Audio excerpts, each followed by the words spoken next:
Eu, quando passei para a prova subjetiva, para a escrita, era um parecer que nós teríamos que apresentar. E eu, naquela multiplicidade de concursos que eu vinha fazendo naquele momento da minha vida, eu me lembro que eu analisei a questão jurídica que foi colocada e eu dei um parecer em que a União teria que devolver e ressarcir a um particular. E o meu parecer foi nesse sentido, coloquei toda a fundamentação jurídica e foi no sentido de que a União deveria realmente fazer o ressarcimento. Quando eu saio da prova, que aí sabe como é, né? Quando você sai todos os candidatos ali, trocando ideias, debatendo, quando eu saio, aí a gente já tem aquelas colegas que também compartilham o mesmo momento de vida, e aí, Grace, como foi? Eu falei, gente, eu acho que eu fui bem. E como é que você fez o parecer? Eu mandei a União pagar, mandei a União devolver. Grace, você é louca. Como você faz Você está fazendo prova para a advocacia geral da União, para defender a União. Como é que você conclui que a União tem que devolver? Tinha que ser no sentido inverso. E eu falei, ai meu Deus, eu perdi o concurso. E aí quando veio o resultado, veio o resultado positivo, com uma boa classificação, em que me permitiu ingressar nessa carreira que, de fato, eu acabei desenvolvendo um amor diferenciado mesmo, um apreço muito grande, uma carreira que eu me dediquei, que eu tive a oportunidade de praticamente estruturar os trabalhos de defesa da União junto ao Supremo Tribunal Federal. Eu ingressei na Advocacia Geral da União quando era o advogado-geral, o ministro Gilmar Mendes, e ao longo de todo o meu percurso, da minha trajetória na Advocacia Geral da União, eu sempre me dediquei à defesa da União junto ao Supremo Tribunal Federal. Foi um convite que eu recebi do ministro Gilmar Mendes à época de organizar um pequeno setor que se dedicava aos recursos extraordinários e agravos no Supremo. E esse pequeno setor se tornou, após longos anos aí de dedicação, se tornou a Secretaria-Geral de Contencioso, que é um órgão especializado da Advocacia Geral da União, responsável pela defesa da União junto à Suprema Corte. Então, toda a construção e a concepção da Secretaria-Geral de Contencioso partiu realmente de um esforço meu. Eu tinha aquela ideia de que a União ela tinha que ganhar mais que perder no Supremo, de que o trabalho tinha que ser eficiente, de que o resultado tinha que ser eficiente, e de que todas as vezes que a União ganha, quem está ganhando é todo o povo brasileiro, é o contribuinte. Então, essa visão sempre me motivou muito a dar o máximo, né, para que a União pudesse ser eficiente junto ao Supremo Tribunal Federal. Daí eu organizei todos os trabalhos, né, desde a formação da equipe, até a criação de rotinas, de procedimentos, controle de prazos, elaboração de memoriais aos ministros, controle da pauta, sustentação oral, enfim, diálogo com os órgãos para que pudessem subsidiar de modo mais eficiente a defesa da União nas múltiplas ações, envolvendo os múltiplos temas. E com isso eu acho que o trabalho ali quase que uma devoção, né, ao trabalho. Eu acredito que esse trabalho apareceu. Você acredita que isso, me corrija se eu estiver errado, mas eu imagino que isso colocou a AGU num outro patamar? Eu não tenho dúvida. Especialmente no que tange a opinião pública. Eu não tenho dúvida.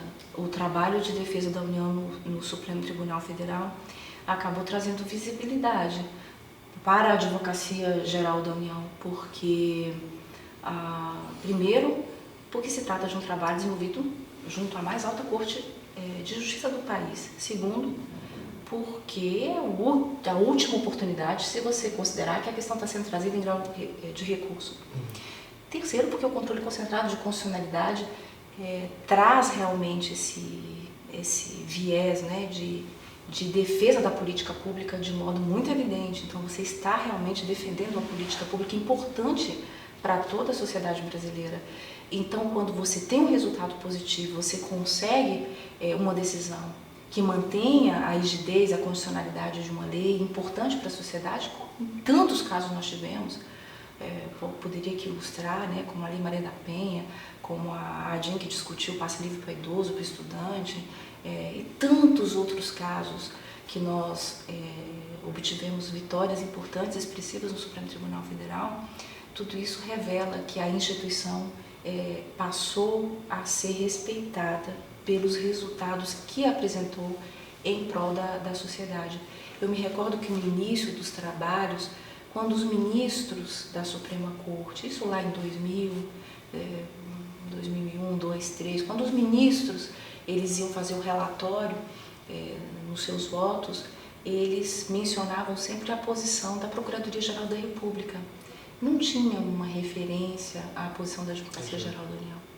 E acredito eu que diante exatamente desse esforço que nós tivemos e os ministros ali acompanhando muito de perto esse trabalho dedicado de toda uma equipe, de toda uma instituição que muito jovem ainda, que a Advocacia-Geral da União é muito jovem, né? Veio com a Constituição de 1988, vendo ali todo o esforço de uma instituição ainda muito jovem, os ministros foram vendo e passaram também a valorizar o trabalho desenvolvido pela Advocacia-Geral.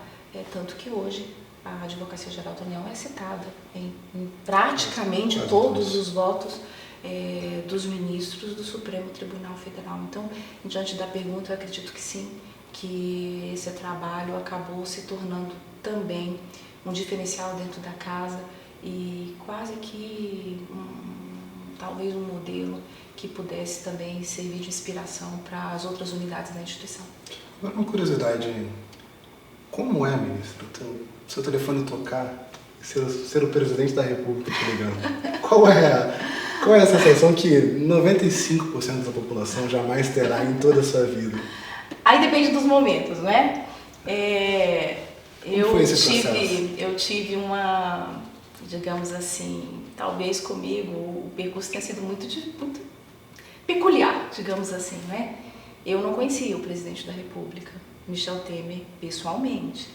Todos nós, na área jurídica, né, conhecíamos Michel Temer, né, como constitucionalista, o professor, o parlamentar, mas não conhecia pessoalmente o presidente. E eu me recordo que eu estava na solenidade de prestação de compromisso da minha filha mais velha, que também formou-se em Direito, e quando ali recebi um telefonema do ministro-chefe da Casa Civil, pedindo que eu comparecesse à presidência da República, eu estivesse em 10 minutos, e ele me fez uma consulta se eu estaria disposta a abraçar a Advocacia-Geral da União. Não imaginou que fosse trote? Não, eu imaginei, sim. Na hora você tem aquela apreensão, né? E não acredita que, de fato, tudo aquilo que está se passando é verdadeiro, mas rapidamente eu me desloquei ao gabinete do presidente e, de fato, era real, né? E o presidente me recebeu muito gentilmente e ali me fez o convite formal e o ato já estava sobre a mesa dele, onde ele assina a nomeação. E a partir dali iniciou-se um trabalho de muita dedicação, que eu obviamente já tinha a casa, a instituição, mas também de manutenção das políticas públicas que vinham sendo concebidas junto à presidência da República. E de se buscar sempre trazer sustentabilidade jurídica para todos os desafios, que eram os desafios que toda aquela gestão tinha de fato que enfrentar. E essa sustentabilidade jurídica, não somente agora no Supremo Tribunal Federal, como também em toda a casa, né? E em todas as instâncias e tribunais, enfim. E receber o telefonema do presidente da República, a partir dali, tornou-se para mim, obviamente, motivo de muita honra, né? Porque eu pude acompanhar muito de perto o esforço que permeava toda a condução naquele período, no sentido de alavancar o crescimento econômico do país. Era quase que uma visão ali persistente do presidente da República, que enxergava como de fato né,